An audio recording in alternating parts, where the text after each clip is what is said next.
बताने के उद्देश्य से योग विद्या की व्याख्या की।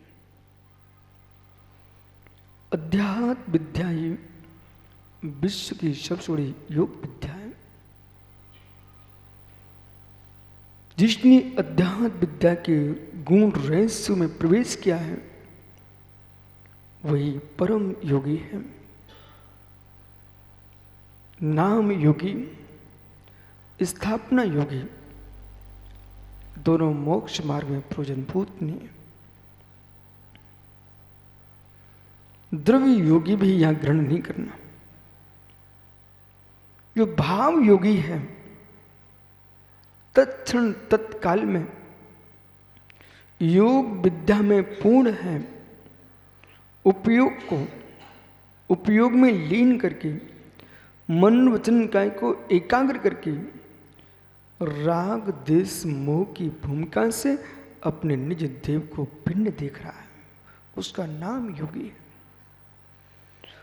द्रव्य कर्म, भाव कर्म, नो कर्म, त्रिविध कर्म मल से चिद ब्रह्म को चैतन्य ज्ञानगण भगवान आत्मा को अवलोकन कर रहा है, इसका नाम योगी है। ऐसा योगी उपेक्षा की कला से युक्त होता है। जिसके पास उपेक्षा कला है चक्री से वही योगी बन के जी सकता है। जिसके पास उपेक्षा की कला नहीं है वो योगी बन के नहीं जी पाएगा। नदी में कौन डूबता है? नदी में कौन डूबता है? जिसको अपनी दोनों भुजाओं से पानी की गति को काटते नहीं बनता। नदी में कौन डूबता है? ट्यासा, जिसको मेरे मित्र तैरना नहीं आता। उछलती मछली भी पानी को काटना जानती है। एक तैराकी पुरुष दोनों हाथों से पानी को काटना जानता है। ये नहीं सोचता मेरे सामने पानी है, इसे क्यों हटाऊं? नहीं हटाओ तो डूब जाओ, मर जाओ।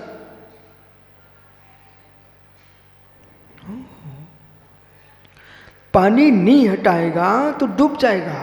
पानी को हटाता है सामने से यूं। ऐसे ही संकटों के, विपदाओं के, आपत्तियों के, काम के, क्रोध के, मान के, माया के, लोभ के, हास्य के, रति, अरति, भय, जुगुप्सा, स्त्रीवेद, पुरुषवेद, नपुंसकवेद, ये मित्र मिथ्यात आदि के जो भाव हैं, इन भावों को ऐसे हटाना सीखो जैसे तैराकी पुरुष पानी को हटाना जानता है।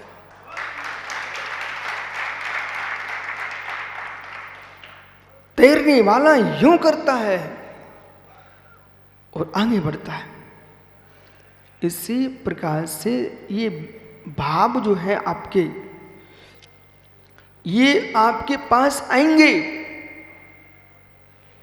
पर आए भावों में आप राग देश मोह करोगे तो संसार में डुबकियां लगाना पड़ जाएंगी, डूबोगे।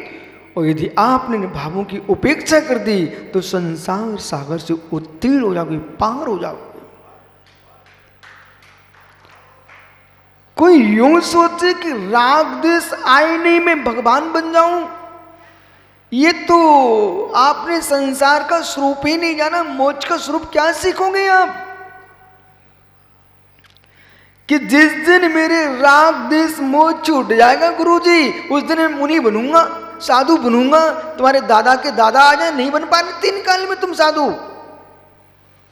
राग देश मोह छूट जाए तब साधु नहीं बना जाता है, साधु बन के राग देश मोह छोड़ा जाता है। साधु बन के भी ईंट चूने में जीवन लगा दिया, मित्र आपका जीवन डूब जाएगा। मठ मंदिरों की भूमि के पीछे साधुओं की हत्याएं हो रही हैं और आत्महत्या कर रहे हैं। उपेक्षा सीख ली होती तो किसी साधु की न हत्या होती न साधु हत्या करता।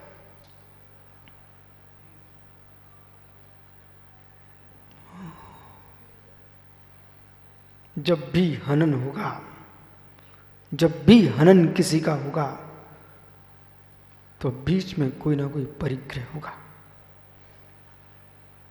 जब भी हनन किसी का होगा, 20वें नियम से कोई ना कोई परिग्रह होगा, चाहे चेतन हो चाहे अचेतन हो। जब भी युद्ध होंगे, या धन होगा या नारी होगी,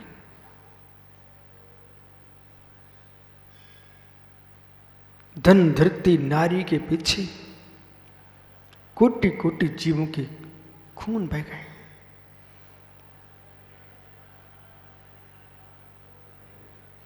ममत्व को दूर कर देता, उपेक्षा को प्राप्त कर लेता तो शायद ये रक्त ना बहता। ये कोर्ट कचहरियां किसके पीछे? धन धरती स्त्री। उपेक्षा करना सीख लीजिए, कोर्ट के फाटक बंद हो जाएंगे। जितने प्रेम से मन बना के पंकज कोर्ट में ज्यादा आदमी इतना मन बना करके श्री जिनालय में जाता तो कर्मों की निर्जरा करके आता। आप कोर्ट में जा रहे हैं, न्यायालय में जा रहे, इसका मतलब ही है कहीं ना कहीं कोई कसाई तुमको पेर रही है। बिना कसाई के पेरे कोर्ट में जा नहीं सकते। जिनको भोपाल का राज चाहिए वे प्रमोद की सेवा करें, जिनको इंदौर का राज चाहिए मोना की सेवा करें। मुझे कुछ राज ही नहीं चाहिए तो मैं मात अपनी निज की भगवान आत्मा की सेवा करूंगा। खुशामदी भाषा वे ही बोलते हैं जिन्हें कुछ चाहिए पड़ता है। और जब टीआई साहब आपके पास कोई बहुत प्रेम से बोले, समझ जाना कोई ना कोई सेवा करना पड़ेगी। अब इसकी सेवा करना पड़ेगी इसकी। ज्ञानी जिसे कुछ नहीं चाहिए पड़ता है उसकी भाषा सहज होती है। जिसे कुछ नहीं चाहिए पड़ता है उसका जीवन सहज होता है। जिसे कुछ नहीं चाहिए पड़ता है उसका मन पावन पवित्र उज्जवल होता है। जिसे कुछ नहीं चाहिए, बहुत सारे महाराष्ट्र के श्रावक भी आए हैं जिन्हें कुछ नहीं पाइजे, यानी कुछ भी नहीं पाइजे, वे किसी राजा के चरणों में नहीं जाते हैं। जिन्हें चाहिए वे ही राजा की सेवा करते हैं। इसलिए आकांक्षा जीवन की बहुत बड़ी कोई बुराई है, उसका नाम इच्छा है। साधु जीवन को भी ग्रस्त बना रही इच्छा। साधु जीवन को भी ग्रस्त बना रही इच्छा। इच्छाओं की पोटली लेके चलोगे तो मित्र कहीं भी रहोगे, इच्छा तुमको वही दिखाएगी। यदि दिनेश भाई छत्तीसगढ़ की भोजन सामग्री बांध के लाए पोटली में, विक्रांत काला जयपुर के घर पहुंचे, बोले मैं भूखा तो हूं परंतु मेरे पास है। सुनना ध्यान से मैं क्या बोल रहा हूं। दिनेश पंडित जी कह रहे हैं विक्रांत काला से जयपुर जाकर के मैं भूखा तो हूं लेकिन मेरे पास व्यवस्था है।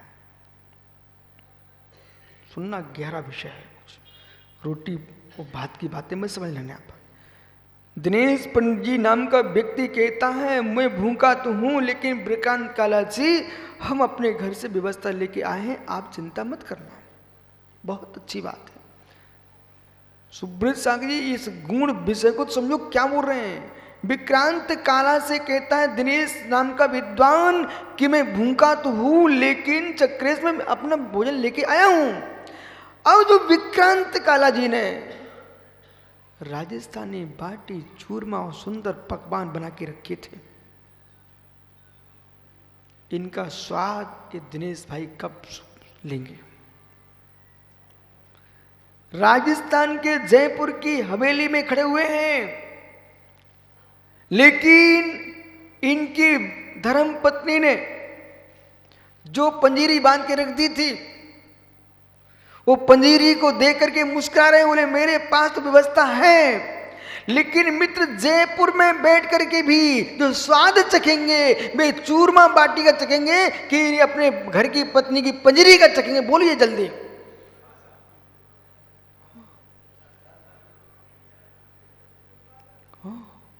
दिनेश भैया स्वाद किसका चखोगे मित्र? पंजीरी का ही आएगा ना, लेकिन आप बैठे तो जयपुर में हो।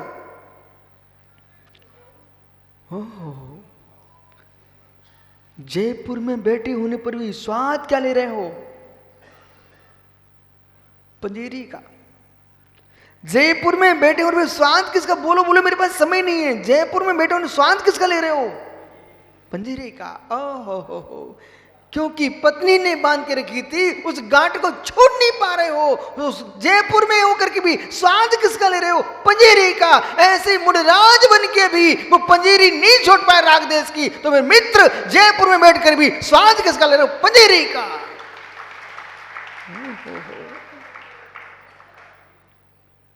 पंजीरी की गांठ नहीं छूट रही है। सागर जी बेटा पंजीरी की गांठ नहीं छूट रही है। वो पत्नी ने पंजीरी बांध दी थी, वो पंजीरी की गांठ नहीं छूट रही है। बोले क्यों? जबकि उनको मालूम चल गया था विक्रांत काला को कि भाई पंडित दिनेश जी आ रहे हैं। अपने धर्म पत्नी से उन्होंने सुंदर सुंदर राजस्थानी पकवान बनवाए थे, लेकिन फिर भी बेचारा कहता व्यवस्था है पंजीरी की। ऐसे तीर्थंकर अरिहंत परमेश्वर ने सम्यक दर्शन ज्ञान चारित्र शुद्धात्मानुभूति के चखने के लिए हे मुनिराजो तुम्हारे लिए व्यवस्था की थी, फिर भी तुम संस्थाओं की पंजीरी में लगे हो। तुमको स्वाद किसका? पंजीरी का। खाओ संस्थाओं की पंजीरी, हो गया तुम्हारे जेब बाल्टी चूरमा का स्वाद तुम्हें आने वाला नहीं है। संजय सागर जी स्वाद किसका आ रहा है? पंजीरी का। किंचित मात भी। और वहां जबकि विक्रांत काला ने राजस्थानी दरी बिछाई और पीड़ा डाला। पीड़ा जानते? पीड़ा बड़े बड़े राजघरानों में, अच्छी हवेलियों में, सेठ साहू घर में ये कुर्सियां तो अभी प्लास्टिक पे बैठे हो, पहले पीड़ा डाल देते। पीड़ा समझिए काला जी, पीड़ा। जरा इनको पीड़ा समझाते ना, राजस्थानी पीड़ा। मित्र जिस स्तर का घराना होगा उस स्तर का पीड़ा होगा। खटिया जानते क्या? जैसे खटिया होती ना, ऐसे छोटे आकार में बैठने के लिए खटिया जैसा बनाया था पीड़ा। ठीक है, अब तुम क्या बोलते समझ गए ना। मैं तो ये जानता हूं कि तुम राजस्थान के जयपुर में गुलाबी नगरी में पहुंच करके भी तुम खा रहे पंजीरी। ओहो पंडित जी बुरा नहीं मानना, विषय और गहरा है। ओहो क्या किया? काला जी मुस्कुरा गए। ठीक है कोई बात नहीं, तुम्हारे भाग्य में पंजीरी लिखा तो फांको, लेकिन हम तो अपने चूरमा बाटी खाएंगे घी डाल के। ऐसे जिन जीवों को निर्गंत मुनि योगी के रूप में आकर के भी पंजीरी फांकने का भाग्य लिखा है, फांको, हम तो निज दुर्भगवान ज्ञाय भगवान आत्मा का घी डाल के चखेंगे। ज्ञाय पर दृष्टि डालो, परम ब्रह्म पर दृष्टि डालो। पर भावों की ममत की पंजीरी खाना छोड़ दो समर्थ सागर जी। पर भावों की ममत की पंजीरी खाना छोड़ दो ज्ञानी, अन्यथा कुछ भी नहीं मिलेगा। पहुंचे गुलाबी नगरी में, पर स्वाद वहां आ किसका रहा? पंजीरी का। जब वस्तु ही महत्वपूर्ण खाने की इच्छा होना चाहिए। विराजो अब क्या है, जो है सो है। अब सुनिए, पहुंचे कहां? गुलाबी नगरी, देश की गुलाबी नगरी पहुंच गए। फिर भी बेचारा गुलाब जामुन नहीं खा रहा, चंदन वही बुंदेलखंड की पंजीरी।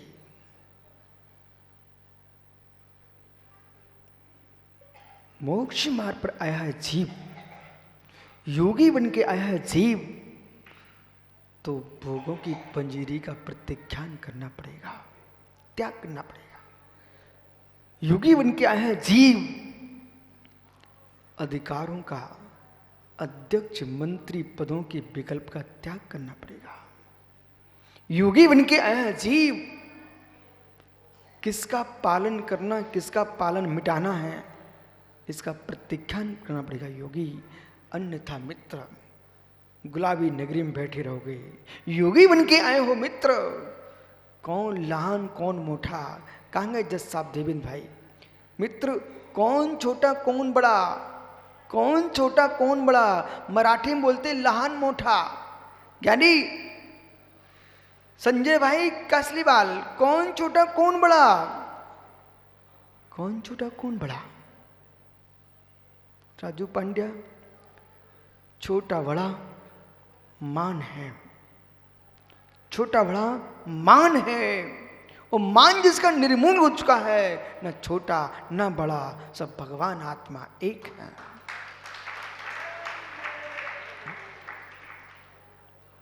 छोटी बड़ी के परिणाम जब तक चल रहे हैं, मोक्ष मार्ग बहुत दूर है।